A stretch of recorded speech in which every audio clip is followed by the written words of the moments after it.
এখন রাত 1টা-1:30 বাজে। এই সময়ে কান্নাকাটির কথা এবং ক্ষমা ভিক্ষার কথা বলতে হবে। আমি বড় অপরাধী, তুমি বড় দয়াবান, তুমি আমাকে ক্ষমা করো। আন্নি মাসানিয়া জুরর ওয়া আনতা আরহামুর রাহিমিন, আমি বড় বিপদে, তুমি বড় দয়াবান।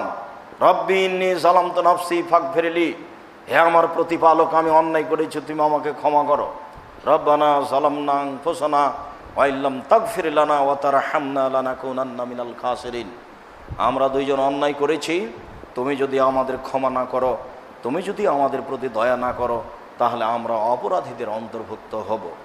নিজের ভাষায় বলবেন, আমাকে ক্ষমা করো, আমি বড় পাপী, জীবনে কত কি করলাম, পুরো জীবনটা দেখি পাপে ভরা, অন্যায় ভরা, তুমি আমাকে মাফ করো। এইভাবে বলার গতি আস্তে আস্তে আস্তে আস্তে দেখবেন চোখের পানি ঝরঝর ঝরঝর করে ঝরছে। তখন আপনি আল্লাহকে বুঝাতে চাচ্ছেন যে আমি পাপী। আপনি এমনি বললেন আর হয়ে গেল। ফায়দা ফারাগতা ফানসাব ওয়া ইলা রাব্বিকা ফারগাব।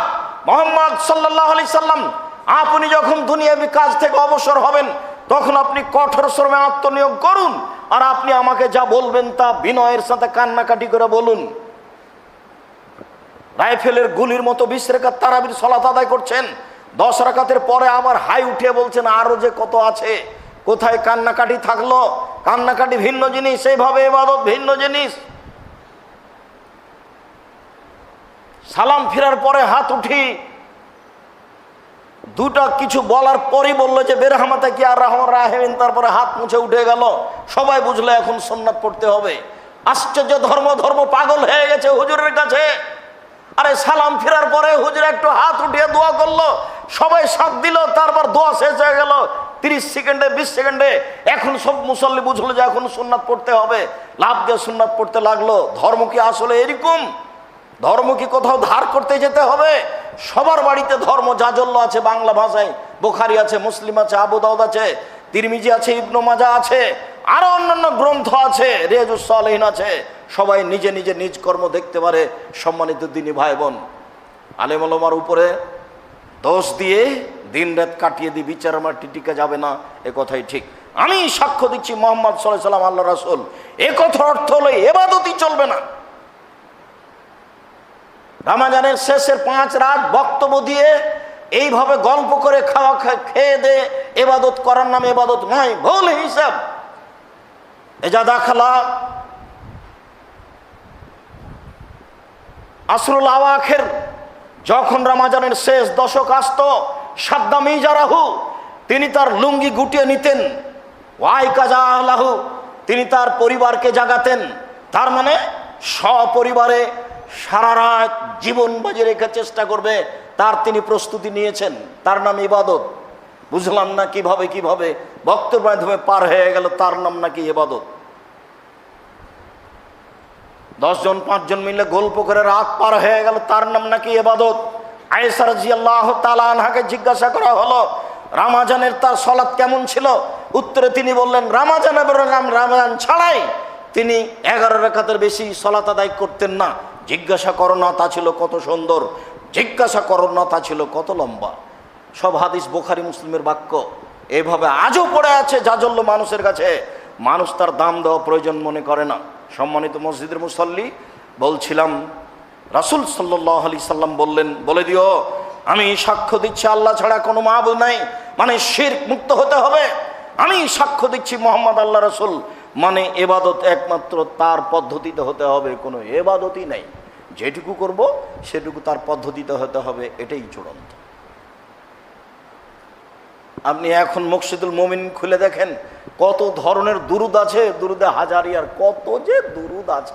কিভাবে যে আরবি বানালেন উনি, বা কার থেকে যে নকল করলেন আল্লাহই ভালো জানে। হিসেবের বাহিরে মানুষ ভাবতেই পারে না মানুষ ধর্মের নামে এত কিছু বানাতে পারে। ফাইনু মাতাউলে দালেক, তারা যদি তোমার এই কথা মেনে নাই, তাহলে তুমি তাদেরকে বলে দিও ইন্নাল্লাহ কাদ ফারাজা আলাইহিম খামসা সালাওয়াতিন ফিল লাইলি ইয়াল, 24 ঘন্টায় তাদের প্রতি 5 ওয়াক্ত সালাত ফরজ করা হয়েছে। সালাত আদায় করতে হবে। 1 নম্বর সাক্ষী, 2 নম্বর হলো সালাত। যদি তারা সাক্ষী মেনে নাই, তাহলে তাদেরকে বলবো এখন সালাত। তাহলে এটা হলো দাওয়াতের পদ্ধতি।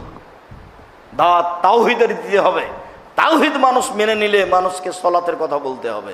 ফাইনহুম আতাউলে দালিক, তারা যদি সলাত মেনে নেয়, ফালিমুহুম, এবার তাহলে তুমি তাদের বলে দাও, ইন্নাল্লাহ কাদ ফারাজা আলাইহিম সাদাকাতান তুখাযু মিন আগনিহিম ওয়া তুরাদ্দু আলা ফুকারাইহিম, যারা ধনী তাদের উপরে যাকাত ফরজ করা হয়েছে, তাদের নিকট থেকে অর্থ সম্পদ যাকাত হিসেবে উঠিয়ে দরিদ্রদের মাঝে, ফকির মিসকিনের মাঝে বন্টন করে দিতে হবে। এটা জরুরি আদেশ। সম্মানিত মসজিদের মুসল্লি, দ্বীনি মুসলিম ভাই বোন, বলছিলাম কোরআন এবং হাদিস পড়ে যাকাত ফরজ।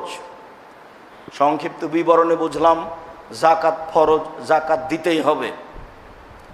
স্বইচ্ছায় যাকাত দিলাম না, তাহলে সরকারের ক্ষমতা থাকলে সরকার জোর করে যাকাত আদায় করে নেবে।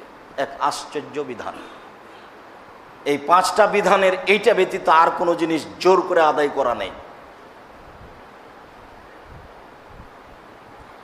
সাক্ষীও জোর করে নয়, জেহাদ ছাড়া কারো প্রতি জোর সাক্ষী চলে না।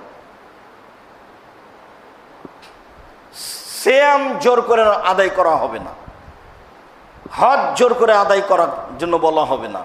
যাকাত যদি লা ইলাহা ইল্লাল্লাহ বলে থাকে, সালাত আদায় করে থাকে, এবার পিটিয়ে যাকাত আদায় করতে হবে, এই কথা আবু বকর সিদ্দিক রাদিয়াল্লাহু তাআলা আনহু বলেন।